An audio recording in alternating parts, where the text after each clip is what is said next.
મિત્રો આજના વિડીયોની અંદર આપણે વાત કરવાની છે હવામાનને લઈને અને ખેતીવાડી વિશેનો પણ આજનો મુદ્દો છે, એના વિશે પણ વાત કરવાની છે। પણ સૌથી પહેલાં વાત કરી લઈએ હવામાનને લઈને। તો આજે મિત્રો થઈ ગઈ 31 તારીખ અને 28 થી 31 તારીખની આગાહી હતી, જેમાં ઘણા ખરા વિસ્તારોમાં માવઠાના વરસાદ જોવા મળ્યા અને ખેતીલાયક પાકને નુકસાન પણ થયું છે।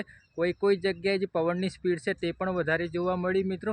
જેવી રીતે અત્યારે હાલ પવનની સ્પીડ અહીંયા નોર્મલ છે અને તડકો છે અત્યારે હાલ આપણે અમદાવાદની અંદર મધ્ય ગુજરાતમાં ગણાઈએ છીએ, અહીંયા કોઈ પણ પ્રકારના વરસાદની શક્યતાઓ જોવા નથી મળી। ફક્ત આ રીતે તમે જોઈ શકો છૂટાછવાયા રીતે વાદળછાયું વાતાવરણ જે તમે અહીં જોઈ શકો છો, આ તે વાદળછાયું વાતાવરણ અહીંયા જોવા મળ્યું છે। પવનની સ્પીડ જે છે તે અહીંયા આગળ વધારો કોઈ હાલ જોવા નથી મળ્યો મિત્રો। પણ હવે 1 તારીખથી લઈને તે 10 તારીખ સુધી, એટલે કે આવતા મહિનાની જે 1 તારીખ કાલથી લઈને તે 10 તારીખ સુધી આપણે હવામાનમાં જે થોડોક અમુક રાજ્યોમાં અમુક વિસ્તારોની અંદર હવામાનમાં પલટો આવવાનો છે, પણ એ પણ બહુ મોટો પલટો નથી આવવાનો। 1 થી 10 તારીખની અંદર જે વેસ્ટર્ન ડિસ્ટર્બન્સ પસાર થતા હોય, અરબી સમુદ્રનો ભેજ હોય કે ટ્રફ પસાર થતા હોય, તેના કારણે અમુક વિસ્તારોની અંદર રાજ્યના અમુક ગ્રામ્ય વિસ્તારોમાં માવઠાના વરસાદ થતા હોય છે, જેમાં એકલ દોકલ વિસ્તારોની અંદર કદાચ માવઠાના વરસાદ થઈ જાય તો અપવાદરૂપ રહેશે, પરંતુ બહુ મોટા વરસાદો થાય તેવી હાલ પૂરતી શક્યતાઓ નહીવત છે।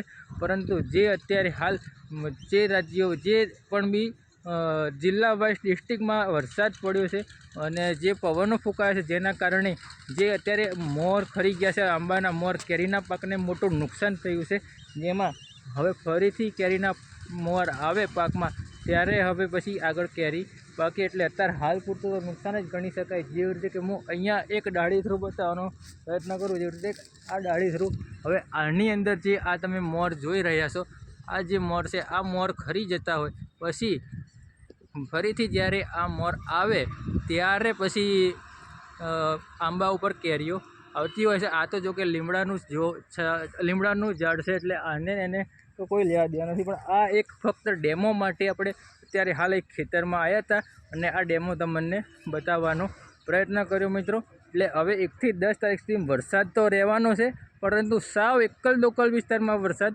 હશે, જે માવઠાનો વરસાદ છે તે।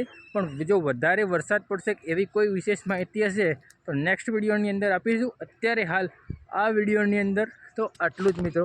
છેલ્લે ચેનલ ઉપર નવા આવ્યા હો, ચેનલને સબસ્ક્રાઈબ ના કરી ચેનલને સબસ્ક્રાઈબ કરી દેવી, વિડીયોને લાઈક કરીને વિડીયોને તમામ ગ્રુપમાં શેર કરી દેજો।